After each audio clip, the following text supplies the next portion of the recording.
Hi, everyone, and welcome to the Hero Arts YouTube channel. I am Natasha of Polite Creations, and today I will be creating a holiday card that features the Peking Winter Bear die. I will be die cutting this 2 times from Dove cardstock.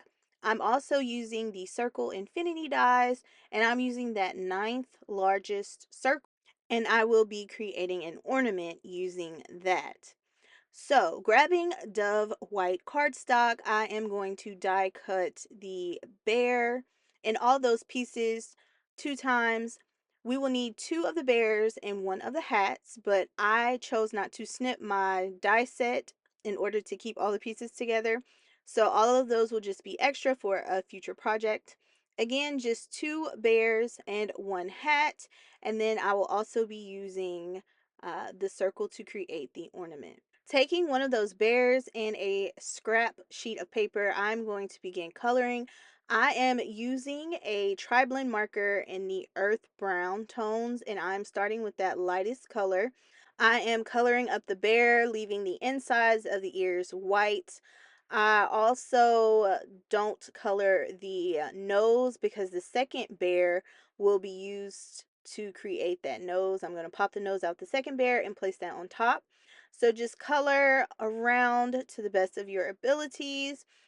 I do go in with the medium earth brown shade here and go over all of the edges to create a little bit of shadowing, especially towards the center where the bear will actually be peeking around something. I also go over the eyes and around the nose, so when I layer and add additional color, there is that shadowing in place there.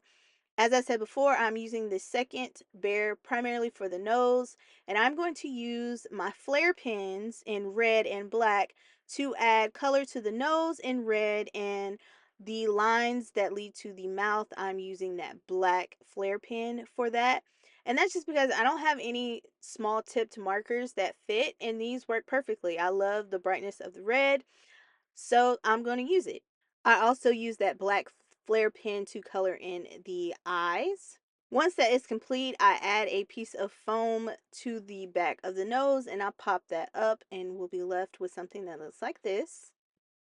So my bear will not just be brown, it is going to be a gingerbread bear. So I am grabbing a jelly roll pen and I'm using the number 10 pen because it has the largest tip. And I'm just going to go around my bear using this to create wavy lines.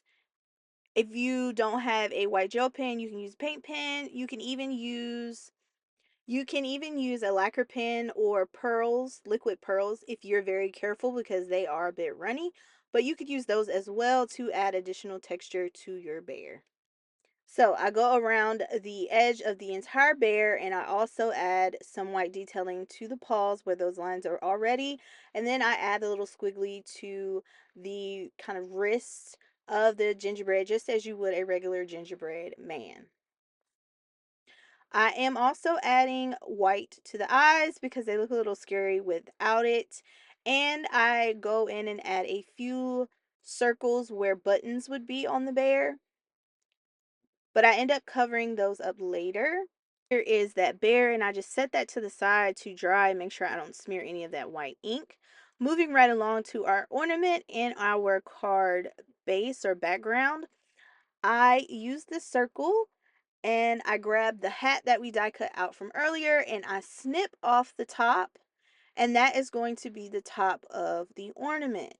I find a section of the rub-on transfer that is in those vintage gold, creams, blacks colors because I want it to have more of a contrast. I burnish the area onto the cut hat and I am left with something that looks like this. Just carefully peel that up. I fold over all of the excess and then I bend at the crease line so that there is that area of separation there, and that part is complete. Now to go on with the ornament, I know I want to use reds, so I cut out those 3 sections of primarily red, and then I begin to burnish those onto the circle. And if I did not mention before, this is the festive collage papers from Hero Arts. So it looks like ripped up papers, or even you can think of it as like ripped up wrapping paper or something. So I want this to be very festive and have all that texture, but I don't have to rip the papers myself because this rub on transfer set does all of that for me. So again, I cut out those 3 areas of mainly red and white collage papers from the sheet, and I am adding those onto my ornament. I burnish them and then lift them up, and then any excess I just fold over. So that is my process for this. These are very sticky, so be careful if your finger touches the back because your fingers will get covered in the rub-ons.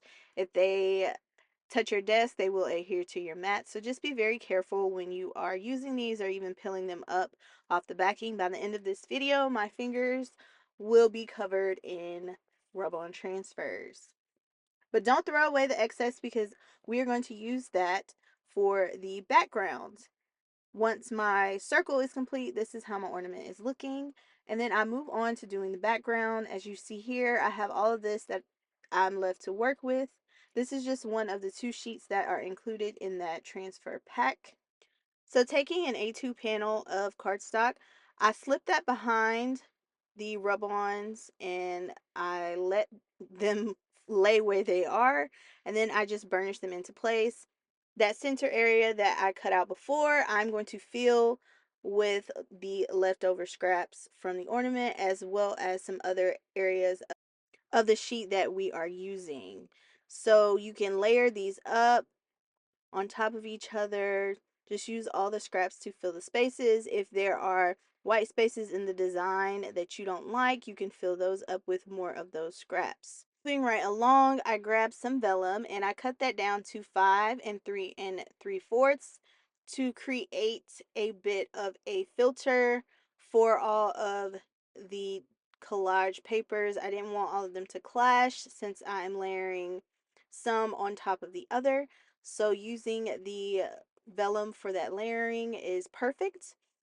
I also go ahead and pop up the bear and the circle ornament using some foam squares. I should have done this last before I added the sentiment, but I couldn't help myself. I also go back in with my white gel pen and go over the eyes, and then I pop up the top of the ornament. I also went ahead and popped up the vellum piece onto my collaged A2 card front. And I will say I should have done this last because I forgot that I needed to go ahead and add my sentiment and I wasn't going to stamp one. So if you are going to make this card, do not add the vellum panel on before adding your sentiment unless you are adding a stamped sentiment that is on a die cut. So be warned. Chose to use the black set of the holiday message strips transfers on this card front to add more contrast instead of the white ones because you would not be able to see them. So I'm going to use the Have a Jolly Holiday, and I cut that after Jolly to create 2 parts to this sentiment, and I am placing that on. Beware when placing these rub-ons onto vellum, they adhere very well. So pretty much where you put it is where it's going to be. And I was afraid that it was really crooked here and I would have to rip it all up, but luckily it wasn't bad. So just take your time when doing this. But yes, these rub-ons adhere very well to vellum. Again, I'm using the Have a Jolly and Holiday on the card front for my sentiment. I also went in, I'm not sure if you can see, but I went in and I used that black flare pen to add like an upside down U to the top of my ornament to give that metal hook hanger area. I finished this off by using some sequins from Hero Arts, and I'm using the clear ones for adornment around the card panel, and then I use the white ones to cover where the white circles would be buttons on the gingerbread bear. So here is my completed jolly gingerbread card. I hope I have provided you with a bit of inspiration on how you can stretch that die set to become something more, as well as using rub-ons instead of stamps and dies all of the time, or even pattern paper. So yeah, guys, that is all that I have. Thank you so much for joining me on the Hero Arts YouTube channel as well as blog, and I hope you have a great day.